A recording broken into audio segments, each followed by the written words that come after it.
Hello, everyone. Welcome to another screening series Q&A. My name is Armando Zamudio, and I am the Public Programs and Events Coordinator here at the International Documentary Association.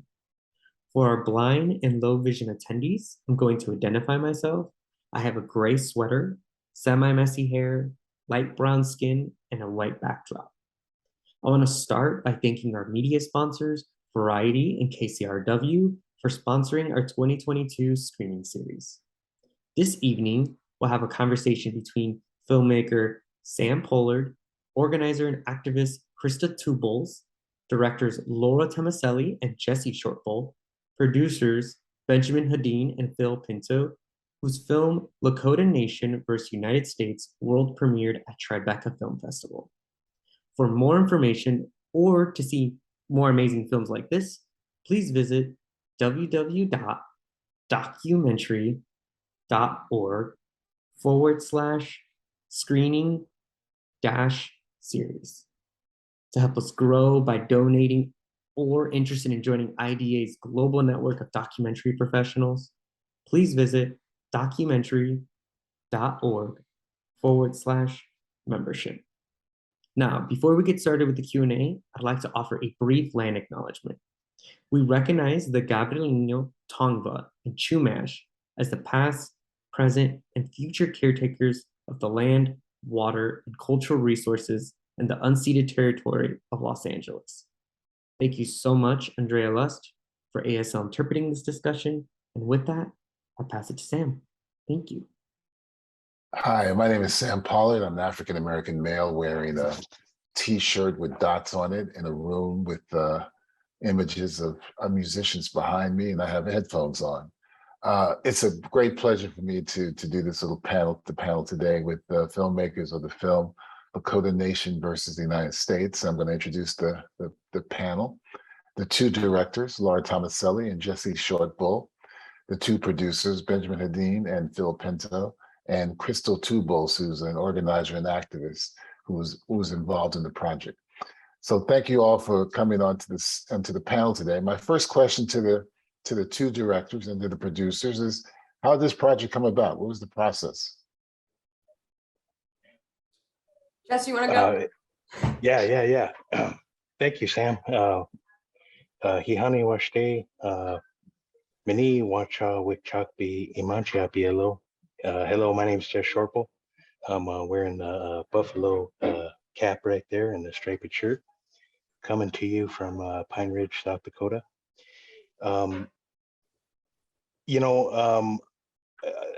Sam, how this kind of came about, I think was an early discussion between producer Benjamin and myself.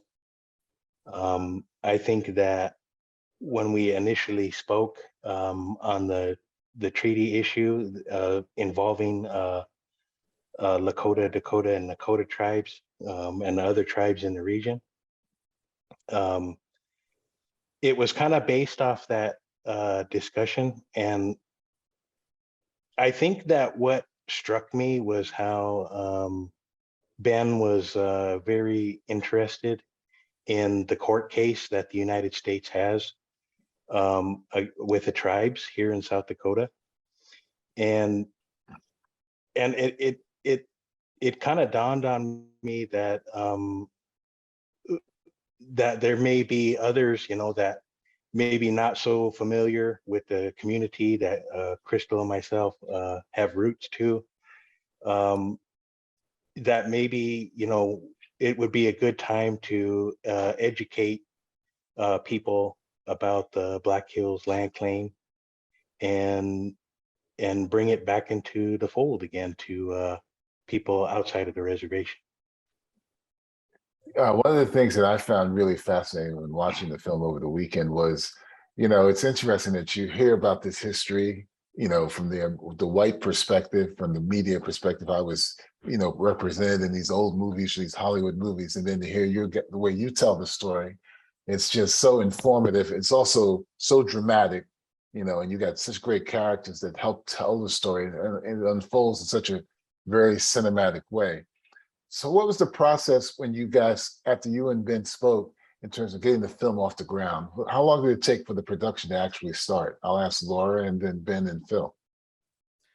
My name is Laura Tomaselli. I am a co-director and editor of this film. I have light skin, dark curly hair, and I'm wearing a red sweater in front of a wood paneled wall. I think in May of 2021, Ben, is when we first went on a scouting trip, and when I met Jesse.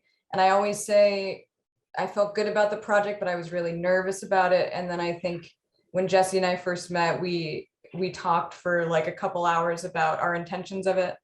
And then our first shoot was the end of June, beginning of July. It was quite soon after that. And it was a mix, I think, of some really careful planning and a lot of kind of off the cuff decision making that had to happen. And I can pass to Ben or to Phil about some of the processes of getting gear there and deciding who to film. Does that make sense? Phil? Ben? Sure. My name is Phil Pinto. I'm a producer on Lakota Nation versus the United States. I have a buzz cut and a mustache, and a black shirt in front of a painting of the tropics. In terms of, the actual production process, we use a pretty small crew, and we knew we'd be going back and forth to Pine Ridge in South Dakota quite a bit. So I think it was 3 or 4 different trips we filmed over. And it was a combination of, our sit-down interviews with our subjects, but then also some verite. And then additionally, we knew Jesse and Laura had talked about the landscape of South Dakota playing such a role in the film. And so we filmed quite a bit of landscapes, and you'll see those throughout the film. Yeah, I was saying this to Ben yesterday. I thought that the landscape shooting was phenomenal, but also it's really very strong. And I really tip my hat to both Jesse and to Laura. As the interviews, they're so personal. Krystal and the other subjects, they tell such personal and human stories that you can't but walk away feeling how powerful these stories are. The young woman who talks about when she was talking about the whole notion of assimilation and where she grew up. The young lady who takes a horse to the rally. These stories are so powerful. They're just very, very powerful and emotional stories. Krystal, have you had a chance to see the whole film, and what's been your reaction, not only watching the film, being a subject of the film? Yeah, good morning, Paveshev. Mene Wostat Nanehav. I'm Krystal Tubles, Oglala Lakota, Northern Cheyenne, wearing black shirt, yellow long earrings, black hair, in front of a blurred background. Yeah, I mean, I have been able to watch it. I was able to be there for the premiere, and it was really powerful. I think I was really impressed and excited about it at the same time, because we're in a space and in a time right now where there's a lot of like reckoning, and there's a lot of the movements, the social movements within the so-called US and globally, have been building momentum, building steam after generations and generations of organizing. And as a younger organizer stepping into a lot of generations long fight over the Hisapa, the Black Hills, it was really powerful to see that whole history in just this very small window of time. I grew up hearing the stories of how the Black Hills are not for sale, and hearing the struggles of our elders, and Grandma Nellie Red Owl, who hiked behind Mount Rushmore, and actually hiked up there and camped out and said, this is our land. And so I grew up hearing these stories. And so I think it's an honor, one, to be in the same organizing space as them, but it's also an honor to be in a film like this that brings all of those stories to the forefront, and really brings the true history of the so-called US to the forefront, right? This story is not unique. It just happens to be the one that, we have the roots in right now. And it's also just in a very strategic place. Talking about Mount Rushmore and the Black Hills, it's the heart of the largest and most powerful global power, right, in the world. And so when we get justice, because we will, for the Black Hills, and we get our land back, that opens the door for justice for Indigenous peoples in all oppressed peoples globally, right? It changes what's possible. And so this film is coming out and represents that moment in time that we're in, is we're starting to see that. And so this film has been able to like really be a catalyzer of that and to carry that story forward. So it's definitely an honor. And then one of my major reactions after watching the film over the weekend was that this is one of these films that should not only be shown in every theater around the country, but should be shown in every school around the country, because it really makes you understand real American history. Yep. This is real American history. So I just thought it was fantastically done. I mean, the whole the way you sort of presented the whole Custer's thing and the whole issue of the Black Hills and finding the gold, just wonderfully, wonderfully executed. So Ben, as a producer who I've worked with before, how hard was it to raise the funds to do this film? Well, Sam, and this is probably a representative answer. I'm sure lots of producers could say this. It was a little bit, it was easier in the beginning than in the end. We were able to find enthusiastic supporters at the start who could fund photography and even lend us money when we ran out to finish and edit. But, we're still struggling with a budget gap, actually. So, we're not, it's a very inexpensive film, but we're not all the way home, which again, I think that the industry certainly is changing, but it's a lot easier to just say or to tweet about helping underrepresented voices than to actually fund projects made by them. And that's something that I hope changes immediately. So Jesse, has this, I didn't have a chance to look at your body of work. Has this been your first film, or have you made other films before? You're on mute, Jess. Yeah, Sam, my great grandmother, her name was Katie Blue Thunder, Katie Rubidoo Blue Thunder. She was an oral storyteller on a Rosebud Reservation, and she lived to be 101 years old.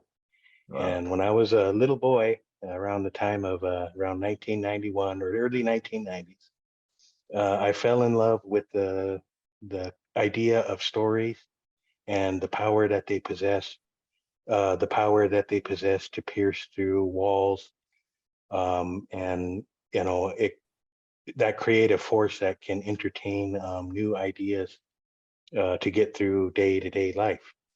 And so I've always just been a servant, I guess, of stories. I had a little film background prior to this project. However, this is the largest project that I've had the blessing to assist with and serve. And so in that regard, it's been a very new experience. Well, you guys you've done a fantastic job, man. The whole team, really, I was extremely impressed with it. So I know you guys premiered at the Tribeca Film Festival. What's the rollout for the film going to be in the next few months? Ben? Well, and thank you for all the nice words, Sam. But we've had a nice, we've played some other festivals this fall. We're coming up just in 2 weeks on San Francisco Film Doc Stories. And then the Denver Film Festival the week after that. And it should be released next year. Good. Did it go to the same festival that we went to? Remember this, Ben? Well, one of festival. You got yeah. Okay. No, it did not. It did not go there, but it may in the future. I'm glad that you received the belt buckle. Well, I had to pull it out so you could see it. I did not. Yeah, I'm still waiting.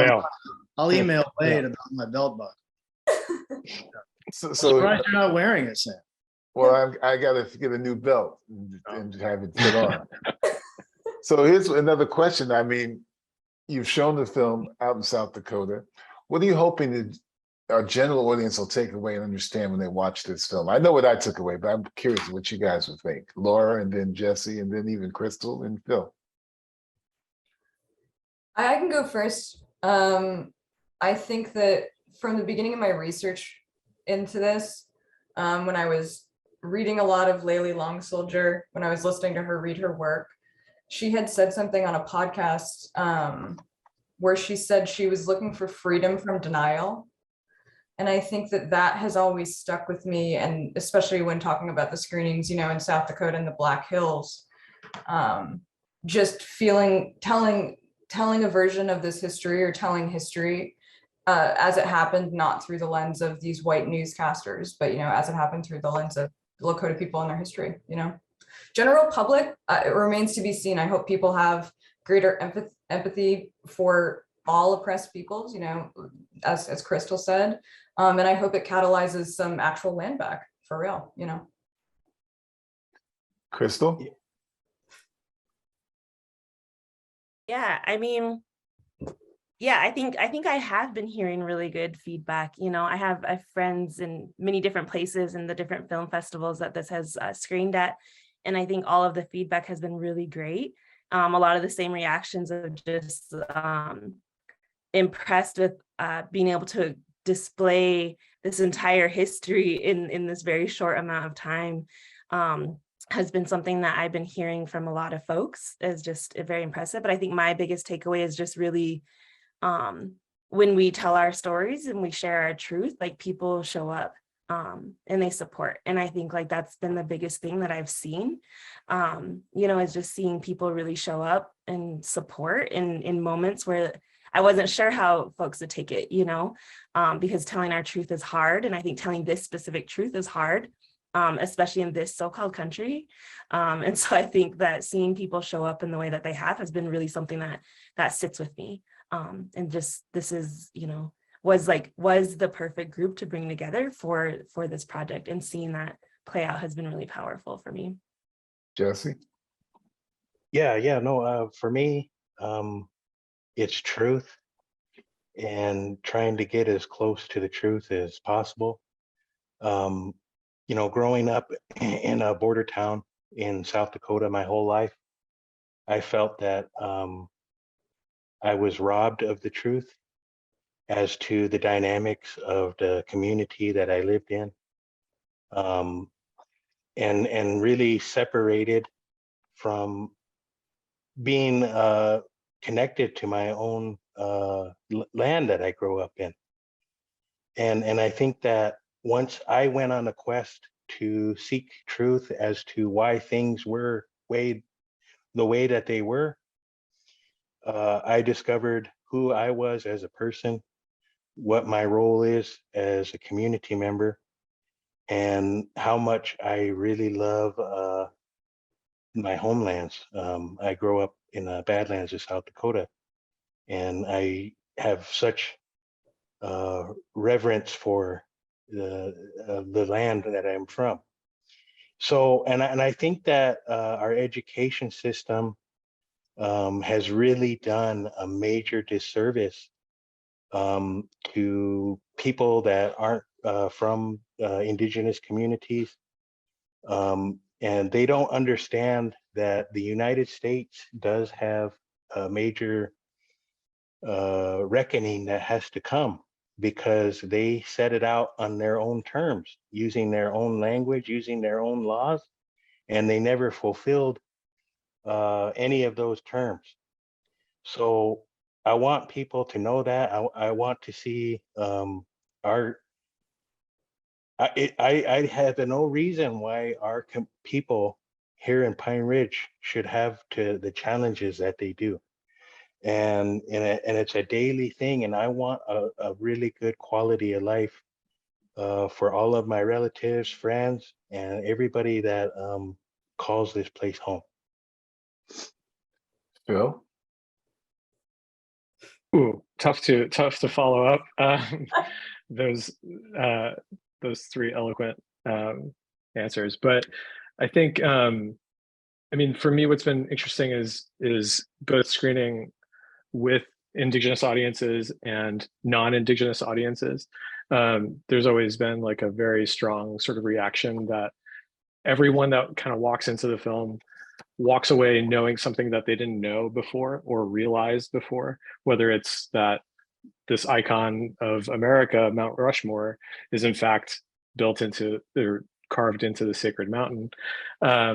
Or the fact that, or just understanding what land back means when they drive by a protest, maybe they'll have a little bit more empathy for and context for what these people are fighting for.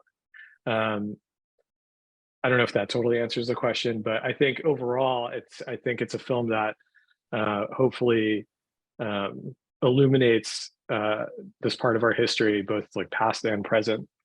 So yeah. And Tough finally, act to follow here. finally, Mr. Hedin, Ben, do you want to weigh in? No, I think my four colleagues said it very well. Well, Yeah. one of the things I want to say is that it's always wonderful thing about documentaries is that, they uncover things that you never heard about and never knew about. So for example, in the film, when you talk about the Dakota 38, I never knew that story, and again, another way to look at Abraham Lincoln, I said, wow, fantastic, and then I didn't know, and I was saying this, I didn't know that the Lakota term for the Custer's last stand was the Battle of, was it Greasy Grass? These are things I didn't know before. I said, wow. And it's always that thing that you find so fascinating about documentary filmmaking, the things you uncover, and then watching some of those movie clips that you guys found, particularly the one with Doris Day and Howard Keel from Calamity Jane. I did, oh my God. Phenomenal. So, well, and Sam, true or false, after Citizen Kane, The Searchers is your favorite movie? Well, I can't say that today. After the way you guys represented it yesterday, I said, I don't know. I don't know. So you just did such a fantastic job. Also, just so all you know, I want to really give a shout out to your composer, whoever did the score. She did was a she or he? It was a he. Raven. Fantastic score. I'm so glad you liked it. Yeah. Every musical moment was just so engaging, so dramatic, so emotional. It was a beautiful score overall, really just beautifully done. I can't give it, enough praise. It's just wonderful filmmaking all around. And I know Laura's a wonderful film editor, so I know that's part of it too. So, it's, again, I just hope this film gets a lot of, play, and a lot of people have an opportunity to see it because it's extremely important historically, emotionally, and you guys have done a superb job. Anything you want to add that I didn't bring up? Jesse, Laura? Yeah. Just real quick, I'm really glad that Krystal's here today. Krystal and her family had a lot of impact on my life personally and where I am at today. And the one thing that I just want people to know is, I know that if you watch the film and you see like how Krystal, she's always she'll go like right to the front lines on anything and stand up, put herself in harm's way.